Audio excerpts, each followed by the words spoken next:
Deputada Lídice, que prazer recebê-la aqui no programa, querida. Prazer meu, Sinara. Que bom nos vermos. Finalmente conseguimos, né? Estava brincando É. aqui com eles, Lídice, que hoje eu estou de branco aqui, estou bem Bahia mesmo, baiana, né? Bem baiana. Sexta-feira é dia de vestir branco. É. Deputada, Oi. Eu queria começar essa entrevista com você perguntando assim, quais são as chances de a gente ter reinstalada essa CPI, essa CPMI das fake news novamente? Né? Você acha que o Rodrigo Pacheco vai permitir em ano eleitoral?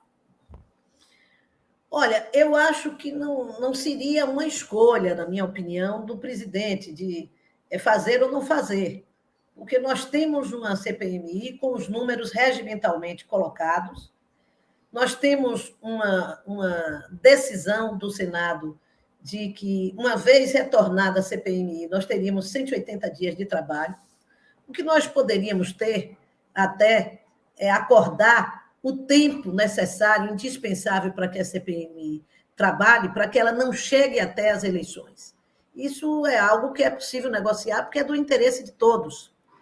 Agora, eu tenho uma expectativa e um desejo mesmo de que a gente conseguisse terminar o nosso trabalho em relação a fake news, até porque muita coisa avançou a partir da CPMI, com o start da CPMI. Né? E hoje, com 2 inquéritos no Supremo, uma CPI sobre pandemia, que em algum momento passa ali pela as fake news na pandemia. Então, tudo isso leva a crer que o retorno da CPMI agora poderia ser mais rápido, na medida em que compartilhássemos essas informações, e poderia levar também a uma contribuição maior com o processo de preparação das eleições. Eu até peguei aqui, queria mostrar para você, pedir para o Guilherme colocar na tela. Só essa semana já teve 3 ou 4 fake news, olha só, desmentidas aí pelos sites de checagem, né? Lula foi testar sua popularidade nesse shopping em 2022 e foi vaiado? Não. O vídeo circula desde 2018 e já foi associado sem provas ao ex-governador da Bahia, Jacques Wagner. Aí, aos fatos, no ar. É falso que o público chamou Lula de ladrão em show que Ivete Sangalo levou tombo. AFP. O ex-presidente Lula anunciou em um evento que estava sendo tomado pelo demônio? Não. O trecho compartilhado nas redes foi manipulado para alterar a frase dita pelo ex-mandatário da Bahia, na Bahia, em agosto de 2021. Então, assim, deputada, o próprio filho do Bolsonaro, o senador Flávio Bolsonaro, publicou esse vídeo e depois apagou. Então, assim... E a prática deles. Eles fizeram a mesma coisa na Bahia, fizeram durante a pandemia uma fake news contra o governador da Bahia e o governo. Aí o governador responde, aí Carlos Bolsonaro rapidamente apaga. Né? É a prática deles. Porque aí o negócio já está no WhatsApp, né? Mas o que me preocupa? Me preocupa que uma coisa o Twitter... covarde, né? Eles publicam na rede deles, no Instagram ou no Twitter. Aquilo serve como senha para os seus seguidores, que printam e imediatamente jogam no WhatsApp e eles correm e apagam, porque sabem que serão desmentidos. Exatamente. Agora, assim, o Twitter e o Facebook e o Instagram, volta e meia, eles banem perfis de esquerda por qualquer bobagem. Agora, os perfis de extrema-direita continuam aí. Quer dizer, você acha que uma CPMI das fake news pode ter, em ano eleitoral, força para pressionar o TSE em cima dessa falsidade? Olha, eu acho que, primeiro, o TSE tem sido um aliado da luta contra fake news. Principalmente nesta última eleição, em 2018, o ministro Barroso se dedicou a esse tema, conseguiu o apoio das plataformas pela primeira vez. As plataformas, no início, reagiram à cooperação. Durante o início da CPMI, se negavam a dar informações. Deram só quando nós fomos em cima, ameaçamos entrar na justiça, etc., e começaram a dar. E já foi muito produtivo o pouquinho que deram. Né? Mas depois que a coisa cresceu e se desenvolveu muito na pandemia, e após o inquérito do Supremo Tribunal, eles perceberam que não se tratava de dizer não, à política e ao Congresso. Se tratava de dizer não à Corte Maior da Justiça Brasileira. Sim. E aí mudaram a estratégia e passaram a colaborar. Então, o TCE, hoje, tem uma posição até mais clara do que uma parte significativa do Congresso. Sim. O Congresso, o Senado, fez uma proposta do PLL 2630, tentando combater a fake news, lá no ano passado. Ele foi aprovado em 30 dias, um pouco no sentido de pressionar para que as plataformas também começassem a contribuir. E foi para a Câmara. Na Câmara foi feito pelo o presidente Rodrigo Maia um seminário a respeito do assunto. Um seminário longo, de uma semana. Nós debatemos muito essa questão. E agora também Arthur Lira, fez a confusão de um deputado baiano, Arthur também, fez um grupo de trabalho que eu participei também, com o relatório de Orlando Silva, para debater essa questão. Primeira coisa que nós precisamos entender, Sinara, é que não haverá um projeto, nem há como nós termos uma bala de prata que acabe com a fake news no Brasil. Elas continuarão a existir. O que nós temos que perseguir é que instrumentos nós poderemos ter através da justiça eleitoral ou a justiça comum para coibir, combater, punir a existência dessa prática em nosso país. E fazer isso de maneira que a legislação não possa ser uma legislação que, na prática, seja um empecilho à expressão, à livre expressão, à liberdade de expressão. Sinuca de bico, né?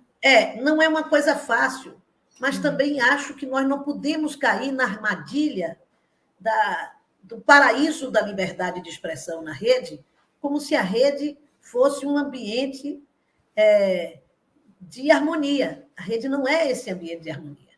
A rede, inclusive, são plataformas de negócio, plataformas que, inclusive, têm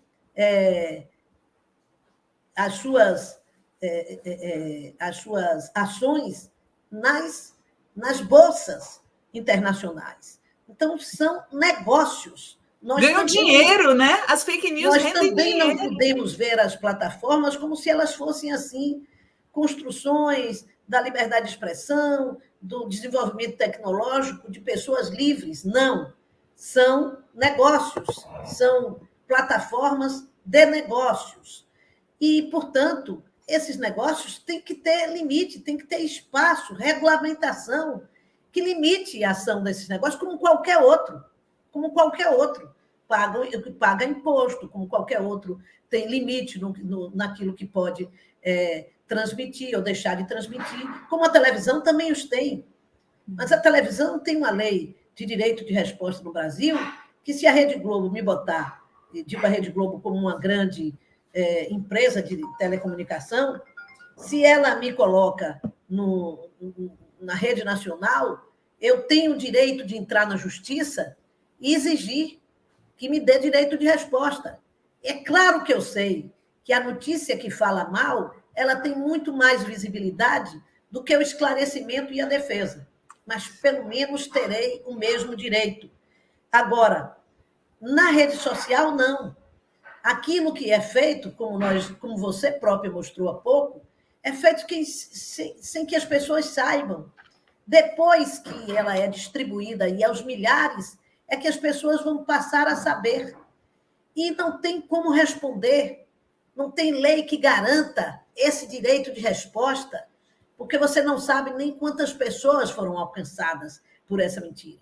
Então, o estrago é muito maior. O crime é planejado, que é uma outra coisa que precisa ser dita. Fake news não é uma mentira que se espalha na rede porque as pessoas gratuitamente aderem àquela ideia. Não é. Ela é planejada, é usado dinheiro, é usada inteligência artificial, robôs, para disseminar, através de empresas, disseminar aquela notícia. E é claro que a notícia também tem uma adesão espontânea de pessoas que têm dúvida ou outras que aderem àquela notícia de forma consciente, ou aquela mentira de forma consciente, por interesse próprio. Então, é crime e tem que ser combatido. No projeto de Orlando 630, que Orlando relata, eu tive algumas divergências no final do seu relatório. Uma delas é que eu acho, e entendi que Orlando também estava concordando com isso, que nós temos que ter uma posição sobre o Telegram e outras plataformas que não tenham representação no Brasil. Eu ia perguntar isso. Tem muita gente aqui perguntando, pedindo para eu perguntar para a senhora se o Telegram vai ser contido de alguma forma, já que é uma rede onde os bolsonaristas estão se instalando e não segue legislação brasileira, né? O problema não é a rede, digamos assim, é ser aquela que os bolsonaristas estão, mas o fato deles não respeitarem a legislação nacional, não se submeterem a qualquer tipo de respeito à legislação nacional. Então, seja quem for, e isso é um problema que nós precisamos entender. Muitos progressistas defendem a liberdade de expressão, achando que nós também, lá, sei que tem alguns, poucos, minoria absoluta, mas que pensam assim, eles vão fazer com a gente também vai fazer com eles. Não tem como se fazer no mesmo nível. Há muito dinheiro investido nesse tipo de prática que dificilmente a esquerda chegará perto de repetir isso. Até porque há um dinheiro internacional, há um capital, há um interesse de grandes capitalistas de extrema-direita em fazer com que isso ocorra. Isso é uma primeira questão. Segundo, que todos os países do mundo estão tentando estabelecer restrições. E se todos estão tentando estabelecer restrições, inclusive os Estados Unidos, é porque sentem essa plataforma, com esse tipo de modelo de negócio, como uma ameaça efetivamente, a liberdade e a um ambiente de tranquilidade nas redes. Esse modelo de ação política, de divulgação do ódio, de campanha de ódio, levou à formação de governos extremamente antidemocráticos. E a democracia é um valor da construção civilizatória moderna no mundo. Então, nós defendemos isso, nós temos que ter uma referência de manutenção disto e não cair no discurso que é uma armadilha de dizer que não, é a liberdade de expressão individual acima de tudo. Liberdade de expressão nós defendemos, inclusive, com a nossa própria vida. Quantas vezes e quantos perderam? Para garantir a liberdade de expressão, mas não o que está sendo feito. O que está sendo feito não é liberdade de expressão. É campanha de mentira, é calúnia, é difamação, é crime, como você demonstrou aí nessas 3 postagens de fake news agora. Então, não é verdade... semana, né? Uma semana. Esta semana. Não é verdade que isto seja liberdade de expressão. É a falácia deles. Eles criam a narrativa, já é uma fake news isto. Eles criam a narrativa de que isso é uma liberdade de expressão. Eu penso diferente. O fato foi este, eu penso... Não, o fato é fato. É uma mentira. Lula não disse aquilo. É uma invenção, é uma calúnia. Manipulação, né? Pegaram um vídeo, manipularam o vídeo. Manipularam. É estelionato.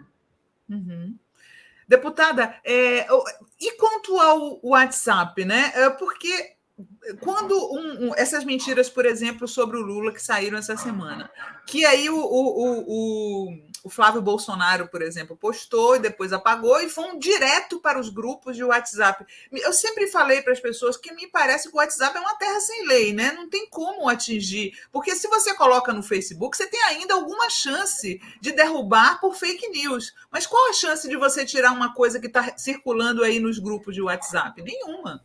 É mais difícil, né? Porém, eu acho que a gente tem uma possibilidade buscando a colaboração do próprio WhatsApp. E me parece que agora, recentemente, o WhatsApp avançou, a empresa avançou, no sentido de colaborar com o Tribunal Superior Eleitoral para buscar algum termo, alguma forma de participação junto ao TSE para combater as fake news. É muito importante. Eu acho que tem duas coisas que o relatório de Orlando realiza bem. A primeira é o entendimento de que as plataformas não podem ser a última a dar palavra sobre aquilo que circula nas redes. Porque elas não podem ter essa autoridade de retirar o que eu falo, o que você fala, o que o presidente fala, o que qualquer pessoa fala, na hora que lhe dá vontade. Porque, senão, eles atuam acima da lei e acima de qualquer critério. É o critério do dono da empresa, ou dos donos da empresa. Mas, ao mesmo tempo, não é possível que ela não tenha intervenção alguma. Então, é necessário, na minha opinião, as plataformas não podem ter o poder de simplesmente apagar um perfil. A justiça pode e deve ter essa possibilidade, mas a plataforma pode ter o direito, na minha compreensão, de fazer punições menores para aqueles que desrespeitem o termo de uso, que é o seu contrato de uso. Não é? Então, elas podem fazer isso e eu acho que nós devemos dar essa possibilidade. Mas é um limite. No geral, para banir da rede social, acho que seria necessário que a lei assim determinasse. Entendi. Deputada, voltando à história da CPI, do possível retorno da CPMI e das fake news. Eu acompanhei de perto os trabalhos de vocês e vi que, infelizmente, os bolsonaristas tinham maioria na comissão, né? Tinham maioria, fizeram uma bagunça lá, levaram pessoas para atacar jornalistas, né? Como aconteceu, teve um personagem lá que foi só para atacar a Patrícia Campos Melo, dizendo que tinha sido seduzido por ela, uma coisa bizarra. Se a CPMI volta, como fazer para que isso não se repita, para que esteja mais equilibrado, como aconteceu na CPI da Covid? Isso não depende, é claro, da vontade, né? Isso é uma correlação de forças.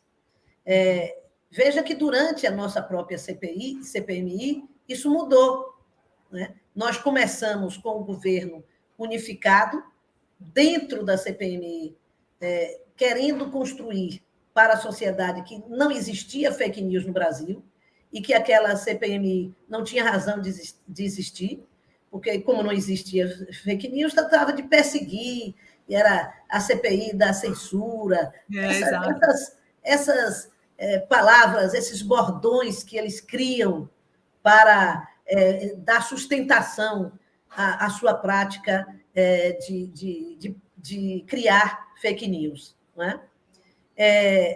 Então, isso começou assim. Aí nós fomos para um debate técnico, que era necessário, importante, para o convencimento da sociedade e para a apropriação dos membros da comissão dos conceitos a respeito das fake news. E foi o tempo que foi necessário. Obviamente, não tínhamos essa previsão, para começarem as dissonâncias dentro da base, que levou, por exemplo, Alexandre Frota, que era membro da CPMI, e que foi, em princípio, como membro da base, sair da base e ele ser um elemento-chave na denúncia das fake news dentro de todo o esquema que foi armado. E logo depois, Joyce, que repete as denúncias de Alexandre, dessa feita com um organograma mais, digamos assim, fundamentado daquilo que estava acontecendo, que serviram, todos os dois depoimentos, foram muito úteis à CPMI, que fez com que a investigação da CPMI avançasse. Não é? E imagino que também serviu aos inquéritos do Supremo, porque eles deram um roteiro real de como as coisas estavam acontecendo. Então, a CPMI deve isto aos dois. E os outros depoimentos também que foram revelando o modus operandi dessa turma. O próprio ministro, que era o ministro Santos Cruz, que, embora tenha sido tímido nas acusações do presidente ou da família do presidente, mas ele foi quem cunhou a expressão milícia digital e quem reafirmou a existência de um gabinete junto ao presidente da República, de assessores do presidente da República, que cuidavam da sua comunicação e que todos diziam tratar-se do gabinete do ódio. Então, essas duas contribuições também se devem ao general Santos Cruz, que foi vítima deles. Foi vítima deles. Sim. Eles decidiram, Olavo de Carvalho tocava. Esse daí é adversário, porque não segue a cartilha. Então, detonavam o cara. Até hoje isso existe dentro do governo. Não é? Em menor grau, porque agora dominados pelo Centrão, o governo dominado pelo Centrão, o Centrão vai exigindo a proteção dos seus e vai exigindo também um mínimo de relação com a prática desses partidos do Centrão, que exigem outro tipo de postura, tem outro tipo de relação com a sociedade.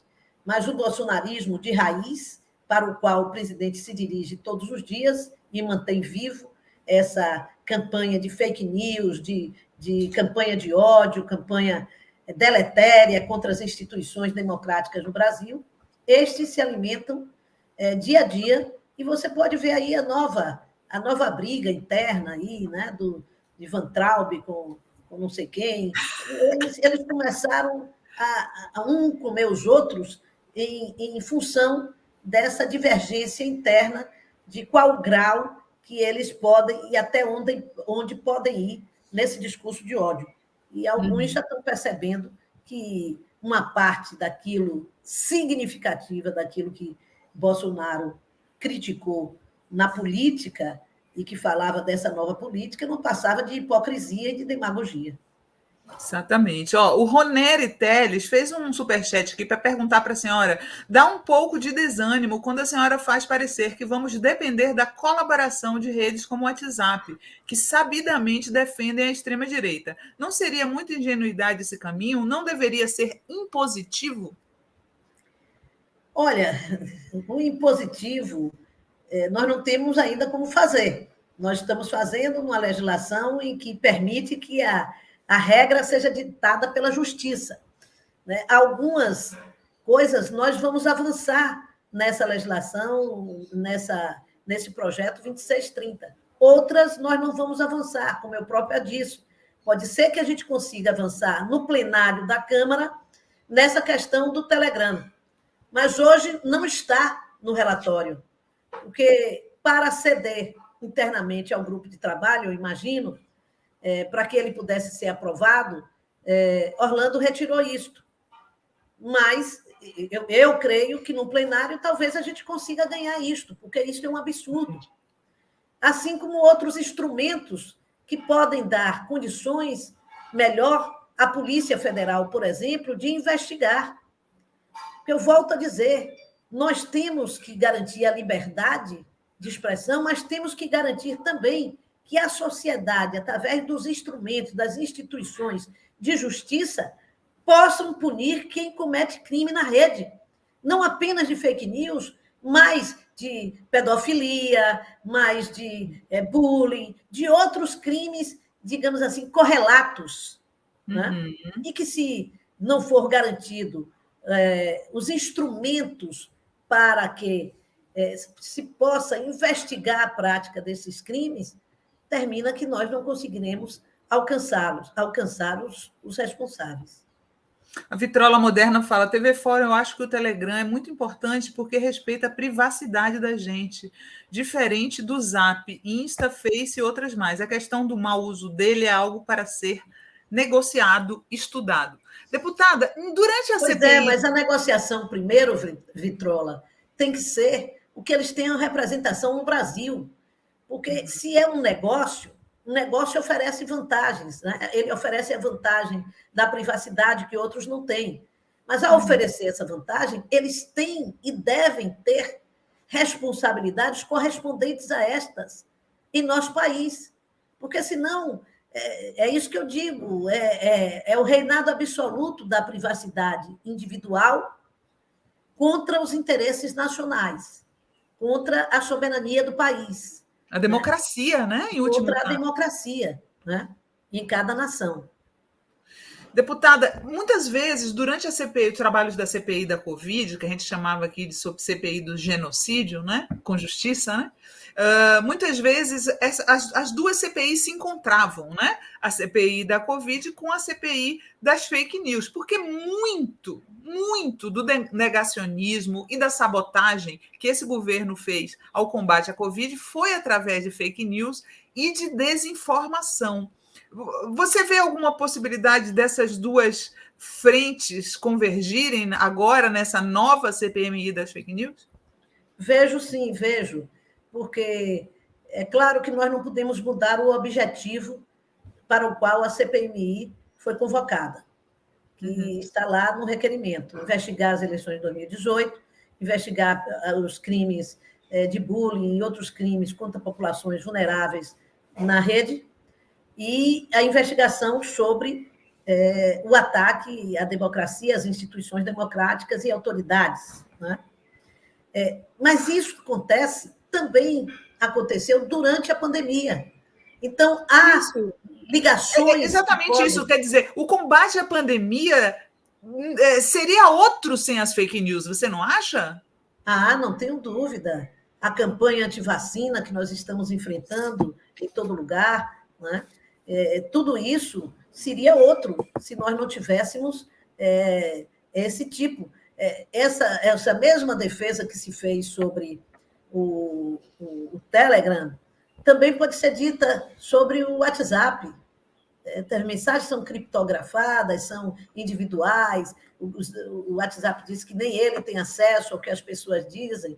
Sim, mas é preciso, por exemplo, que a Justiça, a Polícia Federal ou a Justiça possa ter acesso a uma troca de comunicação entre criminosos. E aí? Como é que fica? E é um crime o WhatsApp, ou é um crime uma fake news. É crime. Uhum. O problema da volta parece que o Congresso não vai voltar aos trabalhos presenciais, né? Isso seria a coisa que mais impediria a reabertura da CPMI das fake news hoje? Eu acho que sim. Eu acho que não é tanto um problema político, e acho que é mais um problema operacional. Por quê? Porque não dá para você fazer uma CPI, ou seja, um processo investigativo, nesse modo virtual. Né? É preciso um tete-a-tete, apresentação de documentos na hora, para surpreender aquele que é investigado, para levá-lo a falar, tudo isto. Então, eu acho que não é difícil, não é que seja impossível, mas é muito difícil, pelo menos no nível das plataformas que temos. Agora, não está dado que o Congresso vai funcionar o tempo inteiro remotamente. A decisão da Câmara é funcionar em fevereiro. É o tempo que se espera que possa se passar o pico maior da pandemia. Sim. E nós todos torcemos muito para que isso se torne realidade. Não apenas pela CPMI, é claro. Claro, claro. Deputado, para a gente terminar aqui, eu queria perguntar para você uma dúvida que muita gente, sempre que tem uma CPI, né? Óbvio que as CPIs são super importantes, ainda mais com um governo desses que temos, né? Mas as pessoas sempre estão com aquela ideia, vai acabar em pizza, não vai dar em nada. Agora a própria CPI da Covid sofreu essa mesma acusação.